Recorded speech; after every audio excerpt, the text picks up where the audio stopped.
Sunt aproape 2 luni de zile de când am pornit acest demers împreună cu fratele Traian Crețu de a căuta să vă arătăm influența neomarxismului astăzi în societate. Pe parcurs am adus în atenția voastră aspecte diferite care țin de agenda neomarxismului și am ajuns acum la un aspect deosebit de sensibil, dar și de important, și anume influența neomarxismului sau a marxismului cultural în bisericile evanghelice. Frate Traian, putem identifica astăzi aspecte concrete care arată limpede și clar faptul că neomarxismul s-a infiltrat și influențează bisericile evanghelice? Până acum am vorbit mai mult despre influența pe care neomarxismul o are asupra societății în general, dar haideți să ne apropiem mai cu atenție asupra bisericii. În final, acest lucru ne interesează în primul rând. Deci putem identifica astăzi aspecte concrete care arată că neomarxismul s-a infiltrat în bisericile evanghelice? Da, din păcate putem identifica și mai ales putem identifica infiltrarea agendei LGBTQ inclusiv la oameni ai lui Dumnezeu care odată o criticau, o demascau unii dintre ei într-un mod foarte profesionist, iar astăzi se pare că fie conștient sau inconștient au trecut în cealaltă tabără. Și vreau să vă dau câteva exemple concrete când e vorba de a dezvălui acest lucru grav, adică infiltrarea agendei LGBTQ a lesbienilor, homosexualilor, transexualilor în biserica creștină. Sunt forțat și strâns la inimă, o fac cu durere, dar o fac că trebuie să fac acest lucru. Nu-mi face nicio plăcere să deconspir, să zicem așa, pe acești oameni. Pe unii dintre ei am apreciat în trecut pentru ceea ce au scris sau au predicat în favoarea Evangheliei. Nu o facem din dorință de senzațional sau din dorința de a defăima pe cineva, ci doar din dorința de a trage un semnal de alarmă. Exact. Nu găsim nicio plăcere, din contră, o facem cu durere, nu găsim nicio plăcere în demascarea acestei agende în sânul bisericii, din păcate, și în teologia unora dintre oamenii lui Dumnezeu care ar fi trebuit să rămână pe baricade în continuare așa cum au făcut-o în trecut și să demaște acest lucru. Ei, din păcate, conștient sau nu, într-o anumită proporție sau nu, încep să dea jos de pe baricade. Fiindcă, în funcție de situație, nu toți s-au dat în totalitate de jos de pe baricade, ci unii s-au dat într-o anumită proporție, alții mai mult sau mai puțin. Aș vrea să vă vorbesc despre următorii lideri evanghelici. Vreau să vi menționez la început, ca să știți despre cine e vorba. Aș vrea să vă vorbesc despre Al Mohler. Numele lui complet este Albert Mohler. Junior. Da, este președintele Seminarului Baptist de Sud, unul dintre teologii conservatori baptiști foarte renumiți în Statele Unite. Înainte să continui cu el, spune-ne puțin, în câteva cuvinte scurt, despre Convenția Baptistă de Sud, ca să înțelegem, pentru că el face parte din această Convenție Baptistă de Sud. Convenția Baptistă de Sud era ultimul bastion, să zic așa, înainte secularismului. Da, Convenția Baptistă de Sud din Statele Unite, în engleză se numește așa, Southern Baptist Convention. Nu este părerea mea, asta este părerea majorității creștinilor din Statele Unite. Este cea mai conservatoare denominațiune evanghelică din Statele Unite și este și cea mai numeroasă. Asta nu înseamnă că celelalte denominațiuni evanghelice, de exemplu penticostalii, ar fi în totalitate astăzi apostați sau eretici sau cum vreți să-i spuneți. Și în bisericile penticostale din Statele Unite sunt biserici care sunt ok din punct de vedere doctrinar, dar majoritatea în mediul penticostal carismatic în Statele Unite au început să deraieze de la învățătura biblică sănătoasă și de la ceea ce predicau, de exemplu, penticostali acum 50, 60, 70, 100 de ani în urmă. Din păcate, vedem exemple concrete la ora actuală că, Convenția Baptistă de Sud, cea mai conservatoare denominațiune evanghelică din Statele Unite, începe să fie puternic penetrată de agenda LGBTQ, din păcate. Și vă spuneam că Albert Mohler, care este președintele Seminarului Teologic Baptist de Sud, un om al lui Dumnezeu care în trecut a făcut într-un mod așa de genial deconspirarea infiltrării agendei LGBTQ în Statele Unite, în biserici, a înțeles metodele lor de infiltrare și le-a deconspirat. Și din păcate, același om... Avem și noi în România cartea Furtuna iminentă, o carte foarte bine scrisă de el. Exact. Am început cu el, este cel mai tragic exemplu în acest sens care vreau să-l dau, adică un om al lui Dumnezeu care a stat pe baricade proclamând adevărul și la ora actuală începe să dea înapoi. Ceva s-a întâmplat. N-am să intru în detalii, fiindcă nici nu pot să înțeleg concret ce s-a întâmplat în viața lui sau cu el de a început să dea așa înapoi. Dar ce vreau Noi prezentăm faptele, nu știm sigur, ce s-a întâmplat, absolut. Dar spune-ne ce sigur, s-a întâmplat. Nu judecăm pe om, nu judecăm inima lui. Asta este treaba lui Dumnezeu. Noi doar prezentăm niște fapte pentru ca credincioșii să cunoască și să știe să procedeze în consecință.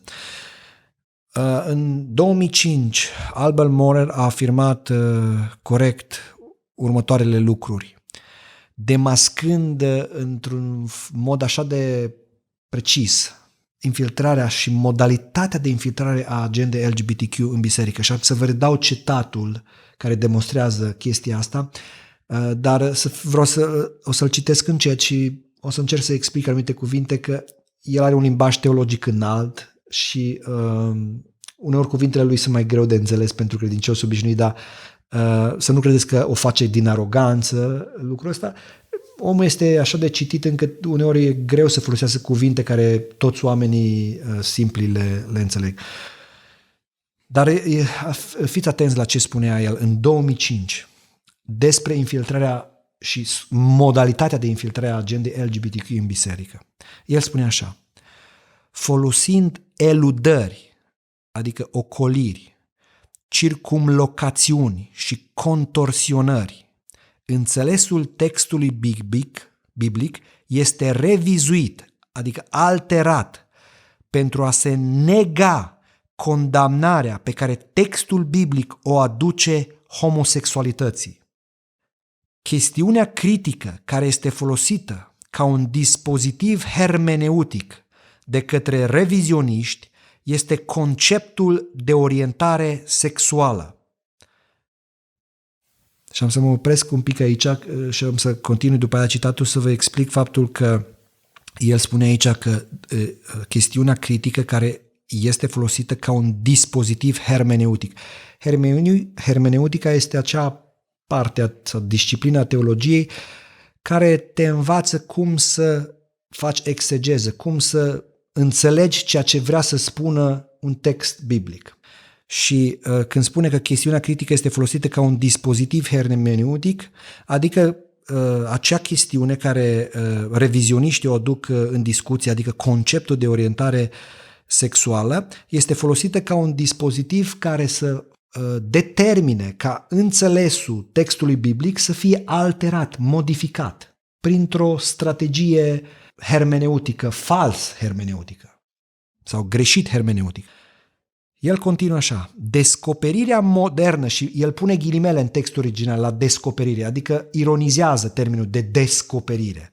Descoperirea modernă a orientării sexuale, adică acestui concept de orientare sexuală, este folosită ca să nege adevărul pretins cu claritate și care nu poate fi negat de către textul biblic. Adică el spune clar, textul biblic cu claritate, și nimeni nu poate să nege că textul biblic o spune cu claritate că, homosexualitatea este un păcat, oricum ai întoarce-o.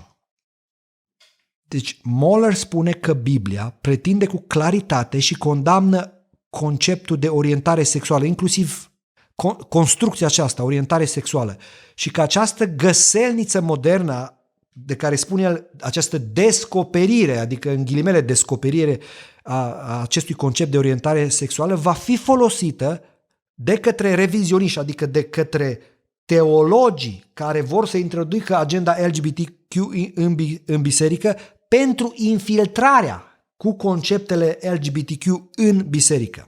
Acum, ce este această găselniță, această, în ghilimele, descoperire modernă a psihologiei, acest concept de orientare sexuală?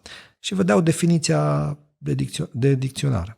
Orientarea sexuală este identitatea unei persoane în relație cu genul sau genurile de care aceasta se simte atrasă sexual. Punct și virgulă, faptul de a fi heterosexual sau homosexual. Deci asta este orientarea sexuală, faptul de a fi heterosexual sau homosexual. Și este acea orientare sexuală care determină, de fapt, identitatea unei persoane în relație cu genul ei, cu genul de care ea se simte atrasă. Sunt persoane care se simt atrasă de același gen și noi le numim pe acele persoane homosexuale. Sunt persoane care sunt atrase de genul opus și asta este designul, creația lui Dumnezeu, să fim atrași de sexul opus, și acele persoane sunt numite heterosexuale. Conceptul de orientare sexuală, această descoperire modernă, ne spune de fapt că, și aici e pericolul mare, ne spune de fapt că atracția față de persoanele de același sex, adică atracția homosexuală, este de fapt un lucru cu care tu te naști. Problema e că Biblia nu ne spune același lucru. Biblia ne spune că nimeni nu se naște homosexual. Tu nu te naști cu atracția față de persoanele de același sex. Ci la un moment dat, omul, datorită idolatriei, ajunge să îmbrățișeze această orientare sexuală scârboasă, homosexuală, adică orientarea sexuală homosexuală. Omul nu se naște cu înclinația de a fi atras de persoanele de același sex, ci designul și creația lui Dumnezeu a fost ca omul, și așa se naște omul, cu atracția față de persoanele de sex opus. Cred că e bine să menționăm doar și apoi să continui ideea.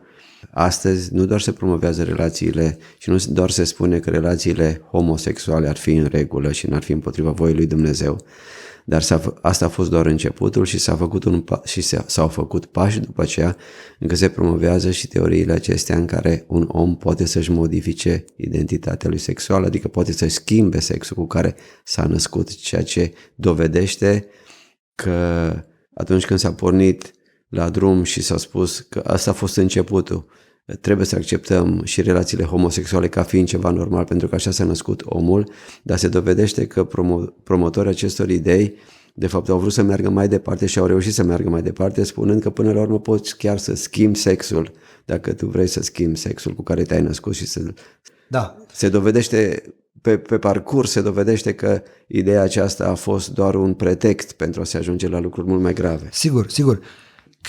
Când ai vorbit despre schimbarea identității sexuale, ai presupus și în mod natural și firesc și normal, aș spune, că identitatea sexuală a unei persoane este sexul cu care s-a născut.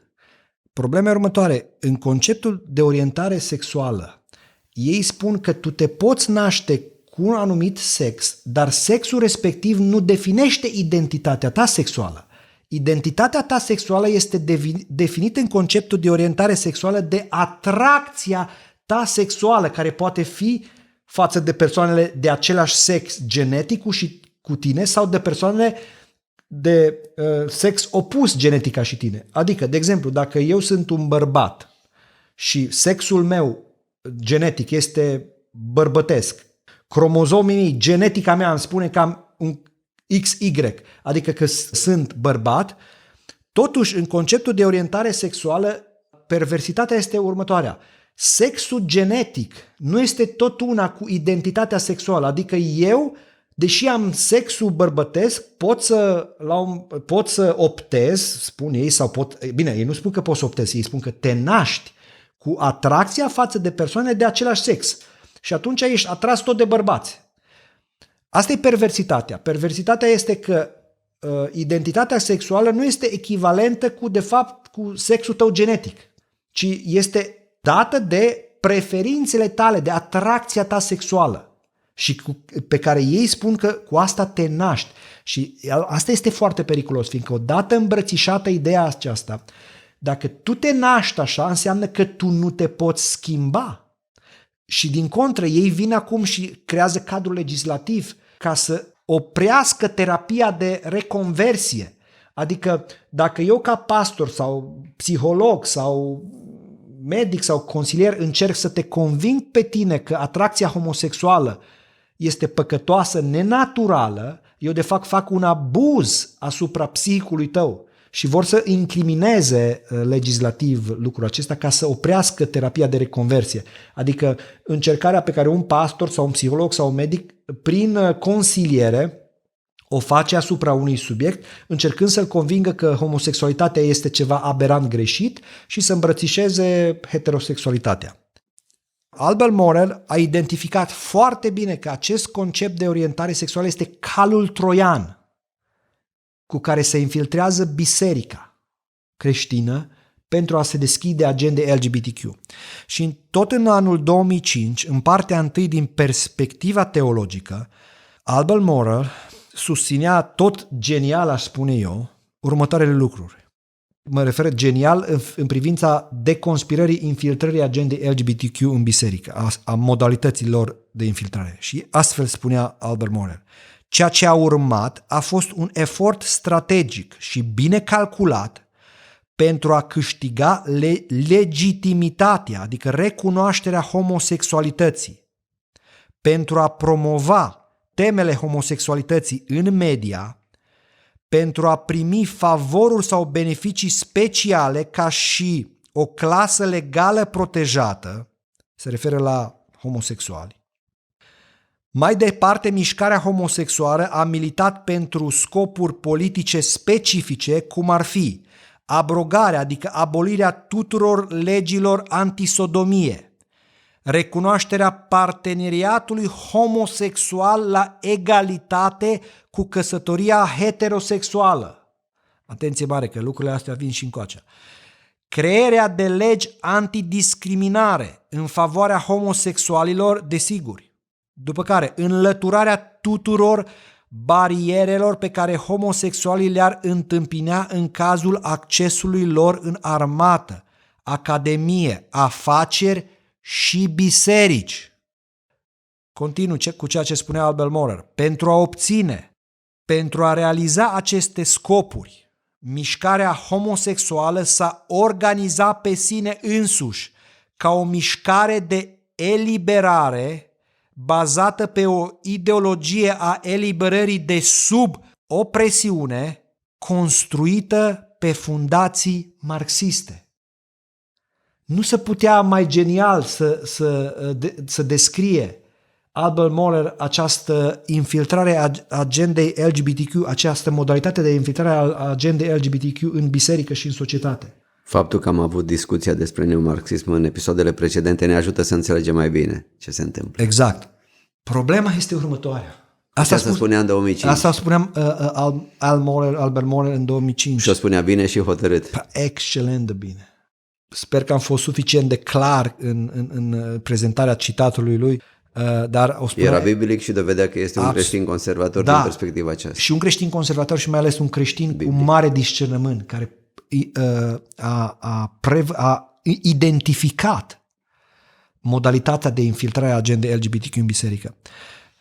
Dar totuși, în 2014, deci în doar 9 ani, cu 9 ani mai târziu, Al Mohler vine și se contrazice pe sine în această chestiune și spune: conceptul de orientare sexuală pe care el spunea clar că agenda LGBTQ îl va folosi ca un dispozitiv hermeneutic pentru infiltrarea în biserică, în 2014 același Al Mohler, 9 ani mai târziu, spune că, conceptul de orientare sexuală nu este numai de ajutor, este într-un anumit sens esențial.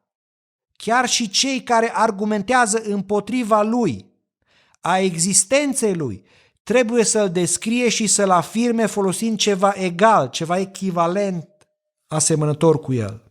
Și tot Al Mohler vine și spune în aceeași perioadă că unul din lucrurile de care nu ar trebui Îl citez, atenție, îl citez dintr-un discurs al lui care se poate găsi pe internet. Tot ceea ce v-am spus aici poate fi prezentat cu dovezi, este în spațiu public online sau în cărți, dar citatul care o să vi-l spun acum este în spațiu online, pe YouTube, deci puteți vedea. Albert Morer vine și spune, contrazicându-se pe sine cu ceea ce a zis excelent în 2005, acum spune și următorul lucru. Unul din lucrurile de care nu ar trebui să ne jenăm, să o recunoaștem, este faptul că noi învățăm. Fac o paranteză, se referă la faptul că învățăm mereu. Și el continuă. Unul din lucrurile jenante pe care eu trebuie să le recunosc este că eu am scris despre unele din aceste chestiuni.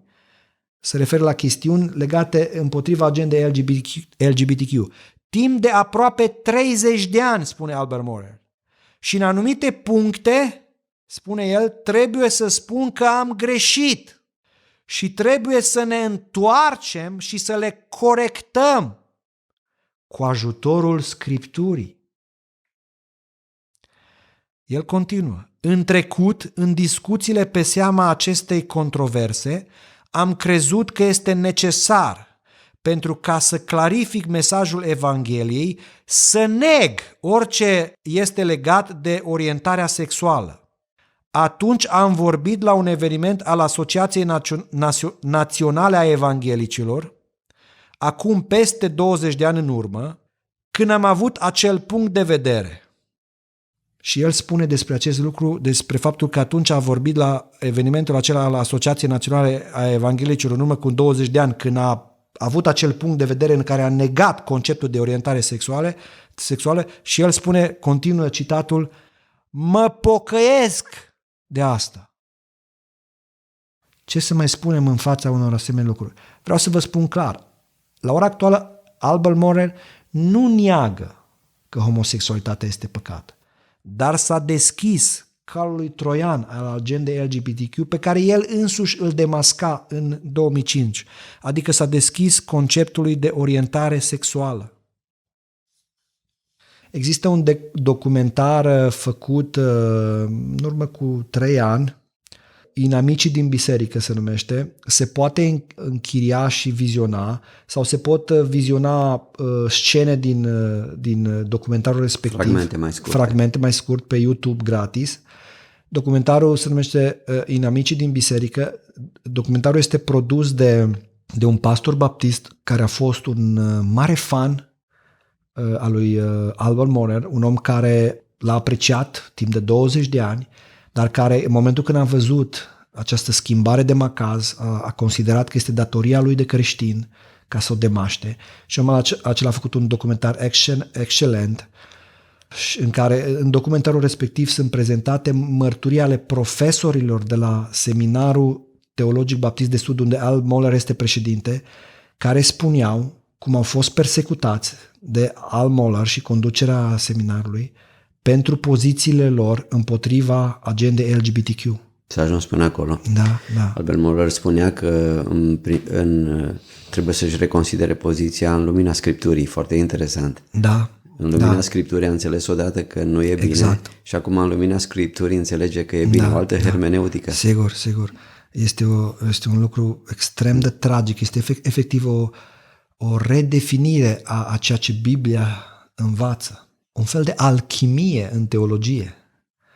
Pentru cei care vor să urmărească acel documentar, o să-i rog eventual să trimită comentarii la postarea acestui interviu de pe YouTube și am să le trimit sursele linkurile de unde pot să-l procure, să-l vizioneze și așa mai departe. Dar vă garantez că lucrurile când le veți vedea stau cu mult mai grav decât am putut eu prezenta până aici această chestiune. Albert Morer este singurul dintre liderii evanghelici din Statele Unite care vede lucrurile în acest fel, care a schimbat macazul, sau mai sunt și alții? Nu. Din păcate sunt destui și se pare că asta începe să fie trendul. Și am să vă prezint niște lucruri la fel de grave despre un celebru scriitor creștin, se numește Max Lucado, Max Lucado în limba română. Are foarte multe cărți publicate în Are limba foarte română. multe cărți publicate în limba română. Dar înainte de a vă spune despre el, aș vrea să fac o scurtă introducere despre unul dintre conceptele marxismului cultural pe care marxismul cultural le-a introdus în societatea occidentală și o să vedem că și în biserică. Concept care poate că pe noi aici în creștinismul nostru mioritic balcanic nu prea ne afectează și poate că nu prea îl înțelegem așa, dar în Statele Unite face mari ravagii. Este vorba de teoria critică rasială. Teoria critică rasială susține că cel mai important lucru în ceea ce te privește ca persoană este rasa ta, culoarea pielii tale. Asta te reprezintă. Nu comportamentul tău, nu valorile tale, nu mediul în care trăiești, ci doar rasa ta, culoarea pielii tale. Conform teoriei critice rasiale, dacă ești membru al unui grup rasial minoritar, ești automat victima unui sistem clădit în detrimentul tău, un sistem care nu vrea să ai succes. Pe de altă parte, dacă aparții de rasa privilegiată, majoritară, ești un exploatator în mod automat, datorită culorii pielii tale, indiferent că vrei asta sau nu. Problema este următoarea. Ei fac, în momentul când introduc teoria critică rasială în Evanghelie, ei fac din asta o prioritate a Evangheliei. Și dacă noi ne uităm în Scriptură, sincer să fim, noi nu vedem niciunde în Scriptură că rolul bisericii sau rolul mesajului evanghelic ar fi să demaște sau de exemplu, să demaște injustiția rasială sau socială. Nu vedem că rolul Evangheliei este să facă o justiție rasială sau o justiție socială. În Noul Testament existau sclavi, de exemplu. Și nu vedem pe apostoli îndemnând cumva creștinii Noului Testament să se revolte împotriva stăpânilor lor de sclavi și să obțină o revoluție de genul lui Spartacus ca să se dezrobească de sub sclavagie. Nu vedem chestia. Dimpotrivă, Scriptura spune să rămâi în starea în care ai fost. Doar dacă poți să ajungi să fii liber, dar absolut. Nu se pune accentul pe asta. Absolut. Și robul să fie supus stăpânilor lor. Absolut. Și la fel avem și în privința rasismului.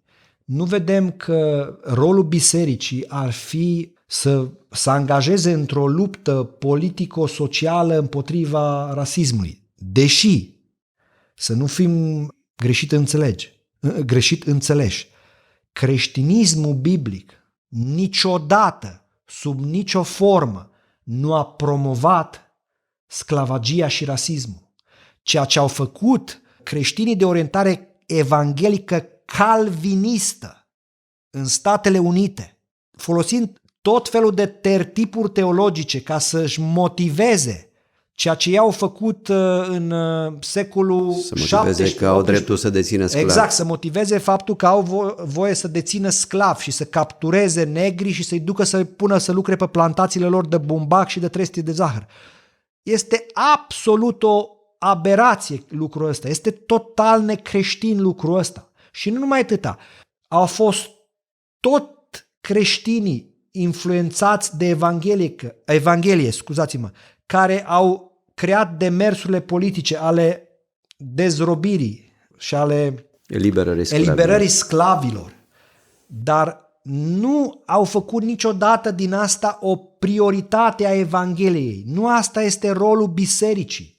Rolul bisericii este să predice Evanghelia ca alb, negru, galben, de orice culoare, să cunoască adevărul, să înțeleagă că este un păcătos, că va merge în iad și că singura lui șansă este să creadă în Hristos ca să nu ajungă să meargă în iad. Asta e rolul bisericii. Biserica nu trebuie să angajeze în demersuri politice, sociale. Am vorbit în altă emisiune despre Evanghelia socială, da, o altă perspectivă asemănătoare, să zic așa. Sigur, acest aspect face parte din ceea ce se numește Evanghelia socială. Și asemenea lucru spuneam și atunci, infiltrarea marxismului cultural în creștinism creează această evanghelie socială, care de fapt, sub pretextul lucrurilor bune, defocalizează misiunea principală a bisericii, care este predicarea Evangheliei pentru ca oamenii să fie mântuiți, și înrolează biserica prioritar spre acțiuni social-politice. Asta e gravitatea. V-am spus, modelul principal în Scriptură de evanghelist social este Iuda Iscariotianu. Am spune, manifestul comunist al lui Iuda îl putem vedea în Biblie când a spus: nu era mai bine ca parfumul acela scump, în loc să fie spart și pus pe trupul lui Hristos, pe picioarele lui, să se fi vândut și banii să fie dați săracilor? Orice creștin ar fi spus: măi, logic ar fi fost bine că, da, ajutam săracii cu chestia asta. Și Biblia ne spune, atenție, atenție, atenție mare, el nu făcea asta de grija săracilor, cum nici ăștia nu fac, neomarxiștii sau marxiștii culturali, nu fac de grija săracilor. Ei fac pentru buzunarul lor. Interesul lor. Exact, pentru buzunarul și agenda lor. La fel, în biserică, esențial este adorarea lui Hristos și promovarea lucrurilor de care Hristos ne-a spus că sunt prioritare. El a spus clar, pe săraci îi veți avea totdeauna cu voi. Adică ce înseamnă asta? Niciodată nu veți eradica sărăcia. Ei spun nu, că misiunea bisericii trebuie să fie eradicarea sărăciei. Nu, misiunea bisericii este să predice Evanghelia, asta a spus Hristos. Mergeți și propovăduiți Evanghelia la toate neamurile. Ei să creadă, să fie botezați, să devină uceniți și astfel împărăția lui Dumnezeu să crească. Unde? În inimile credincioșilor, nu să creăm o utopie de genul, cum își imaginează unii din noua reformă apostolică, dominionism. O utopie, o împărăție dominionistă în care creștinismul să domnească peste toată lumea, peste toate sferele societății. Da. Am vorbit despre asta, așa cum am zis în emisiunile precedente. Hai să ne întoarcem la teoria criticii rasiale. Este o găselniță a neomarxiștilor, o invenție a lor. Și de fapt, prin asta am vorbit în emisiunile trecute, nu caută altceva decât să creeze conflict între categorii, între anumite categorii, aici Sigur. Între rase. Exact. Marxismul clasic crea conflict între proletar pe de o parte și pe cealaltă parte burghez, proletar și burghez, da? Iar neomarxismul creează tensiune între minoritățile rasiale, minoritățile sexuale, deci heterosexual împotriva LGBTQ, minoritățile rasiale, negri împotriva. Creează tensiunea ca să genereze conflict, ca să-și poată demara agenda. Asta este strategia, este atât de clară și așa mai departe. Dar vă spuneam de ce am făcut introducerea asta. Asta am vrut și eu să spun. Ce are a face teoria criticii rasiale cu ce discutăm noi acum? Exact. Liderii evanghelici. Exact. Am făcut introducerea asta ca să vă dau un alt exemplu de penetrare a agendei marxismului cultural în biserică. Și vorbeam de scriitorul și pastorul creștin Max Lucado. Exact. Încă o dată, ca să se înțeleagă bine. Deci este o teorie a neomarxiștilor. Teoria criticii rasiale vine de la neomarxiști. Exact. Bun. Ea n-ar trebui să aibă de-a face cu biserica. Absolut. Este o formă a marxismului cultural. Dacă îmi spunem marxist cultural sau neomarxist, de fapt e același lucru. Și vă dau exemplu. Max Lucado în august 2020, nu de mult, într-o duminică în orașul San Antonio din SUA, s-a pus în genunchi în cadrul unui eveniment cu o audiență importantă ca să ceară iertare pentru păcatul supremației rasei albe creștine, pe care el și strămoșii lui, spunea el, l-au comis prin actele de rasism și inacțiune. Apoi, tot Max Lucado, în 2021, își cere scuze pentru comentariile negative din trecut în privința homosexualității. Mai precis, într-o predică și într-un articol din 2004, când el a criticat căsătoria LGBTQ, căsătoria dintre persoanele de același sex. Când a fost asta? În 2000 cât a criticat el? Într-un articol și într-o predică în 2004, În 2004. Max Lucado a comparat căsătoria gay, adică dintre persoane de același sex, cu zoofilia, cu incestul, cu poligamia, adică cu cei care au mai multe soții, de exemplu, și a sugerat că homosexualitatea poate fi schimbată prin consiliere pastorală creștină. Așa credea în 2004. Exact. Acum se pocăiește de asta 2020 și 2021. și își cere scuze pentru comentariile negative din trecut în privința homosexualității. Max Lucado și-a cerut scuze în mod literal comunității LGBTQ și public și lui Hristos pentru că atunci, în 2004, cuvintele lui au rănit comunitatea LGBTQ. Și când vă spuneam, ca să vă explic aici, eu știu că în mediul nostru balcanic e mai greuț de înțeles chestia asta, când vă spuneam că el și-a cerut scuze în august 2020 și-a cerut iertare în genunchi pentru păcatul supremației rasei albe creștine. Asta înseamnă diseminarea teoriei critice rasiale. Conform teoriei critice rasiale, rasa albă creștină este imperialistă și exploatatoare. Ea este cauza sclaviei. Ei fac total abstracție de adevărul istoric că primii care au utilizat sclavi negri pe post de roboți de lucru, de mașini de lucru, de animale de povară, n-au fost creștinii, ci au fost musulmanii. Primii creștini au cumpărat sclavi negri de la musulmani, de la arabii și de la otomanii care veneau în Africa și făceau comerț cu sclavi negri. Dar ei nu sunt criticați, fiindcă asta ar însemna să critici islamul pentru rasism, ar însemna să nu fii politically correct. Pentru că politically correct, conform marxismului cultural, este doar să demonizezi creștinismul ca fiind rasist, doar să demonizezi rasa albă care a răspândit creștinismul ca fiind o rasă exploatatoare, imperialistă și așa mai departe.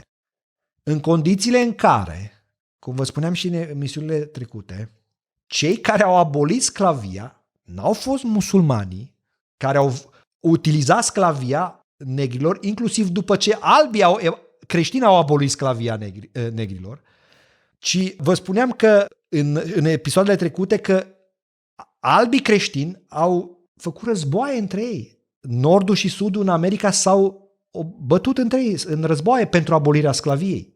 Deci tot albii creștini au abolit sclavia. Nu putem să demonizăm rasa albă de religie creștină ca fiind imperialistă și exploatatoare și rasistă, pentru că chiar ei au fost cei care au abolit sclavia. Discursul acesta îl vedem foarte frecvent astăzi în mediile politice din Statele Unite și nu numai, și din Europa, știind că este un concept neomarxist, dar nu ne-am așteptat să-l vedem în biserică. Exact. Asta e tragedia. Și în momentul când identificăm lucrurile astea, și ele sunt multe, nu numai ce pot eu să prezint aici, ele sunt multe, este o adevărată invazie a agendei LGBTQ în biserică. Și este foarte bine camuflată, fiindcă veți vedea aceleași oameni, denominațiuni sau organizații, pe de altă parte susținând lucruri contrare agendei LGBTQ, dar pe de altă parte lăsând ca flancurile frontului lor să fie penetrate. Ori să-mi fie cu iertare, dar mie îmi sună a trădare în fața dușmanului o asemenea tactică în ghilimele de apărare sau de atac. Când tu vii și susții atacul, dar îți lași flancurile descoperite să fie penetrate de dușmani, când îți vezi ofițerii tăi în solda dușmanului și îi lași acolo și nu-i duci în fața curții marțiale, ci îi lași acolo, asta îmi sună a trădare. Și au zice chiar trădare, perversitate, adică până la urmă îmi dovedesc intențiile, dar n-am curajul să o fac dintr-o dată. Las garda jos ca să nu speriu, Corect. să nu speriu pe ceilalți care până atunci erau creștini care mă urmăreau. Sigur, dar asta nu înseamnă decât cea mai perversă formă de trădare. Pentru astăzi ne oprim aici, dar vom continua demascarea liderilor evanghelici din Occident care au fost infiltrați de neomarxism. Suntem împreună cu Traian Crețu, rămâneți alături de noi.